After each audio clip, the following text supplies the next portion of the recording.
Hey guys, Level Cap here. Today I've got some more exclusive Battlefield 1 gameplay focusing on the Assault class, and some of this gameplay is actually loaned to me from Mashed 8. Now the Assault class without question is going to be a fan favorite, but also an essential class for Battlefield 1, as it seems to be the primary class that's going to be able to deal with land vehicles. Carrying 2 anti-tank grenades, an AT rocket gun, and then also supposedly later on we'll have the dynamite and detonator for this class, unless they switch it to a different class like support. But basically all the best anti-vehicle weapons are going to be for this class, so it's going to be essential on any map that has vehicles in it. You could certainly draw some parallels between the Assault class and say the Engineer class from Battlefield 4, as they're both the most heavily decked out anti-vehicle classes in the game, but there's also some pretty big differences there, where the Assault class in this not only has some of the best anti-vehicle weapons, but also some of the best anti-infantry weapons. And although you might be saying, hey, that sounds a bit overpowered, well, the Assault class in this is relegated very much to close quarter combat. He only gets SMGs and shotguns for primary weapons. Now these guns are very, very good in close quarters, but as soon as you get a little bit further away, most of the other classes in the game start to out damage this one. So really you are just forced to close the distance with this class, meaning you actually have to assault the points. You have to get into buildings, you have to get onto the points, you have to get into trenches. Anything that gives you a close quarter combat role is going to allow you to be most effective. And so when they call it the Assault class, you actually have to assault with this class, otherwise you're not going to be doing much. Now this fun little SMG that I'm using here is called the Automatico 1918, and it shoots 900 rounds per minute. Now there's a few variations of this one, and one of them actually had extremely good hipfire accuracy, which certainly makes up for the fact that there's a giant magazine sticking out the top of this weapon. It does kind of obstruct your view a little bit, and there's a few guns in Battlefield 1 that do this, just since so many of the weapons in World War I were sort of prototypes or the first iteration of their types of weapons. They weren't really sure how to mount magazines on them effectively or most efficiently. Now you can see me plinking away at guys off in the distance, which is not what you want to be using this weapon for. We're all just kind of playing around and testing with weapons. It does take a bit more practice to sort of understand the recoil mechanics and the handling and the damage model of each weapon once you're playing.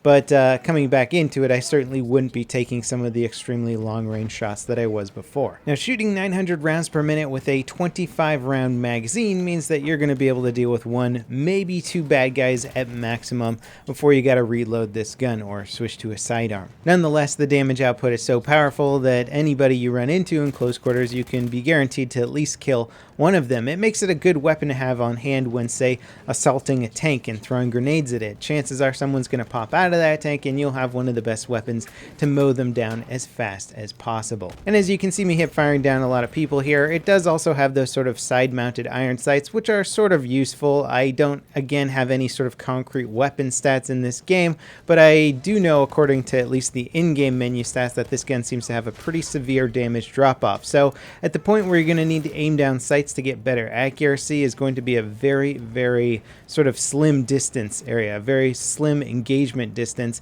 that you're actually going to be able to use the iron sights effectively, or even want to use them before just wanting to get closer to your target. Now we'll be switching up to a little bit of shotgun gameplay here in a sec and showing off some more of those anti-vehicle grenades. The thing that takes a little while to get used to with these anti-vehicle grenades is that they fly through the air incredibly slow. So if you're expecting them to fly through the air like a normal hand grenade, you're going to have to sort of anticipate that and throw it way further in advance of your target. So it makes them harder to use at really long range. You kind of have to get lucky sometimes, or just get even closer to the point where you're like 10-15 feet away from the tank before you chuck the grenade. Now this shotgun here is the Model 10A. There was 2 variations of this. I'm not 100% sure on what the difference were between the 2 different versions of the Model 10A, but one of them had sort of a red dot style sight to it, and the other one just had like iron sights to it. Obviously I'm using the iron sight style one here. It's a very effective weapon, can easily one-shot people in close close quarters, the damage drop off feels pretty severe. I would say maybe even more severe than Battlefield 4. Granted, Battlefield 4, you're playing around with like different kinds of chokes on the shotgun to tighten the spread,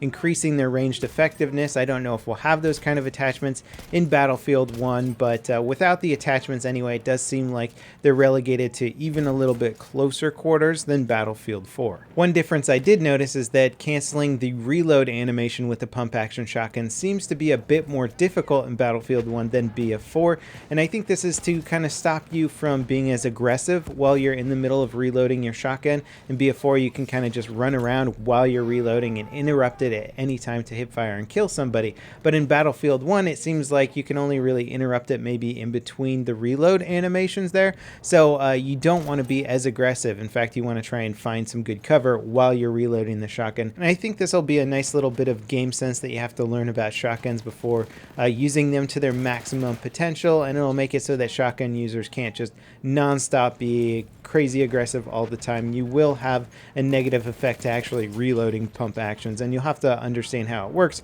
to be as effective as you possibly can be. Now let's talk a little bit about the AT rocket gun. As far as I know, this is the only ranged anti-armor weapon in the game. However, it does have some significant restrictions to it compared to, say, a rocket launcher from Battlefield 4. First of all, you have to mount this weapon with the bipod before you can fire it, which means you either have to get up to a ledge, a wall, a windowsill, or you have to go prone. So either way, you're going to be stationary, you're going to be very vulnerable while you set this weapon up to shoot at something. Now, the setup time is very quick. As I mentioned in previous videos, the bipod setup for all weapons is incredibly quick and easy to use now compared to previous Battlefield games, so it will make it a little bit more usable, but it's just not going to be as mobile or as effective as the traditional rocket launcher from Battlefield games. And as you can see, yes, you can absolutely shoot infantry with it, and it will one-shot them as it should. Here we can see that Mashed 8 has to be a little bit more creative with how he shoots the weapon to get an angle on a vehicle below him.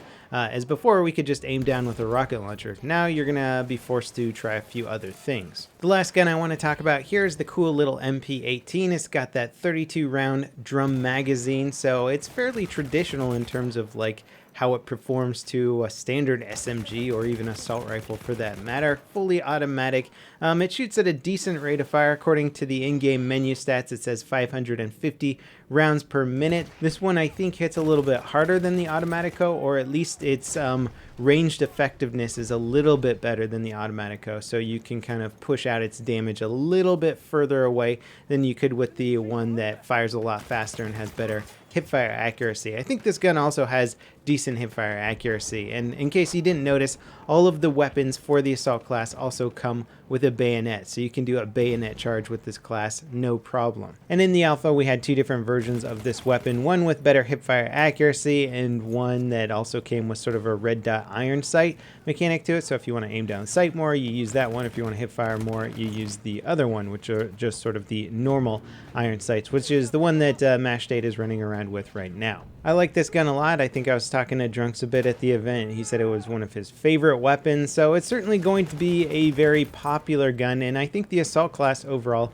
is going to be a very popular class because it's probably the easiest class to transition with because it comes with fully automatic weapons and shotguns. Yes, it is not that effective at range, but as long as you close that distance, you should feel right at home with your hipfire or extremely high rate of fire weapons. It's also probably one of those classes that's going to annoy people who are looking for more of a traditional World War I experience, since the SMGs were very, very unpopular guns in terms of how widespread they were throughout the war. In fact, some of them I think were only prototypes, only a couple of them ever made, so seeing a whole bunch of assault classes running around with these fully automatic weapons is definitely weird for somebody who wanted a more traditional World War I experience. But in terms of actually bringing that Battlefield 1 experience into World War I, they certainly do feel very cool. And even though the assault class no longer has the ability to heal themselves or other players on the battlefield or revive, I still think it's going to be a very popular class in infantry only game modes,